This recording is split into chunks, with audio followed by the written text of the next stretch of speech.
આજરોજ અહીં લાજપોર મધ્યસ્થ જેલ ખાતે કાનૂની સહાય હેલ્પ ડેસ્કનો શુભારંભ કરવા જઈ રહ્યા છીએ। હેલ્પ ડેસ્ક શરૂ કરવા પાછળનો મુખ્ય ઉદ્દેશ એ છે કે કેદીના પરિવારજનોને માહિતીના અભાવે જે ન્યાય મળવામાં વિલંબ થાય છે તે આ કેન્દ્રને કારણે નિવારી શકાશે।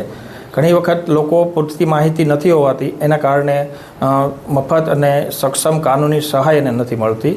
તો આ હેલ્પ ડેસ્ક ઉપર હાજર અમારા પીએલવી તેમને તમામ પ્રકારની જે તેમના લીગલ રાઇટ્સ છે એના વિશે માહિતી આપશે અને એમના પરિવારજનોને કેસના અપડેટ, કેસમાં અપીલ કરવી હોય તો શું કરવું એ તમામ પ્રકારની માહિતી પૂરી પાડશે। ગુજરાતમાં લગભગ બધી મધ્યસ્થ જેલોમાં આ કેન્દ્ર શરૂ કરવાનું છે।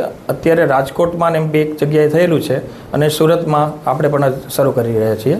આરોપીઓના પરિવારજનોને જે કેસના અપડેટ બાબત કે તેમના કેસમાં શું પ્રગતિ થઈ છે, પછી નેક્સ્ટ ડેટ શું પડેલી છે અને કદાચ એમને સજા થઈ હોય તો અપીલ કરવા માટે શું જોગવાઈઓ છે, તો માહિતીના અભાવે તે ન્યાયથી વંચિત ન રહેવા જોઈએ એ માટેનો મુખ્ય ઉદ્દેશ છે। બંનેના કોઓર્ડિનેશનથી આ હેલ્પ ડેસ્ક શરૂ કરી રહ્યા છીએ કે જ્યાં મુલાકાત સ્થળ છે, આનો મુખ્ય સૂત્ર જ એ છે કે મુલાકાત છે ન્યાય તક। એમ મુલાકાતીઓ એમને પોતાના પરિવારજનો કે જે કોઈ કાનૂની સહાયથી વંચિત રહેતા હોય તો જેલ પ્રશાસને જે મુલાકાત વ્યવસ્થા ગોઠવેલી છે એ જ જગ્યાએ આપણે આ હેલ્પ ડેસ્ક શરૂ કરીએ છીએ। સર, કેટલા લોકો હાજર રહેશે? ત્યાં અમારા એક પીએલવી ત્યાં હાજર રહેશે અને મુલાકાતનો જે સમય છે એ દરમિયાન જે મુલાકાતીઓ હોય છે, કેદીઓને મળતા હોય છે, ત્યારે એમને માર્ગદર્શન પૂરું પાડશે કોઈ પણ લીગલ બાબતમાં।